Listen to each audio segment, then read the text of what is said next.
एक दिन एक राजा ने अपने राज्य में आदेश दिया कि एक नवजात बालक को मौत के घाट उतार दिया जाए। राजा को एक भविष्यवाणी मिली थी कि यह बालक बड़ा होकर उसकी सत्ता के लिए खतरा बन सकता है। यह काम एक जल्लाद को सौंपा गया। जल्लाद ने जब उस मासूम बालक को देखा तो उसका दिल भर आया। उसे लगा कि इस निर्दोष बच्चे को मारना अन्याय होगा, लेकिन राजा का आदेश मानना उसकी जिम्मेदारी थी। कई विचारों के बाद उसने फैसला किया कि वह बालक को मारने के बजाय जंगल में छोड़ देगा। वह बालक को लेकर जंगल की ओर गया और उसे एक शेरनी की गुफा के पास छोड़ दिया।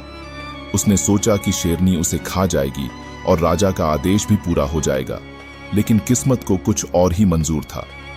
जब शेरनी गुफा में लौटी तो उसने बालक को देखा।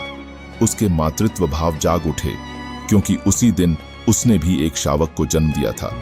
शेरनी ने बालक को अपना बच्चा मानकर दूध पिलाया और उसकी देखभाल करने लगी। बालक शेरनी के साथ बड़ा होने लगा। वह गुफा में रहता, शेर के शावकों के साथ खेलता और शेरों की तरह शिकार करना सीख गया। जंगल में रहने के कारण वह निडर और साहसी बन गया। समय बीता और वह बालक जवान हो गया। एक दिन राजा के सैनिक जंगल में आए और उसे देखा। बालक ने साहसपूर्वक उनका सामना किया। उसकी शक्ति और साहस देखकर सैनिक डर गए और राजा को इस अजीब बालक के बारे में बताया। जब राजा को यह पता चला कि यह वही बालक है जिसे उसने मरवाने का आदेश दिया था, तो वह हैरान रह गया।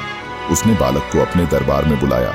बालक ने राजा से कहा, आपने मुझे मारने का प्रयास किया, लेकिन प्रकृति ने मुझे बचाया। अब मैं आपके खिलाफ नहीं हूं, बल्कि आपके राज्य की भलाई के लिए काम करना चाहता हूं।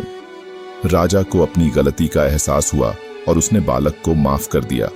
बाद में वह बालक राजा के राज्य का सबसे वफादार और शक्तिशाली योद्धा बना।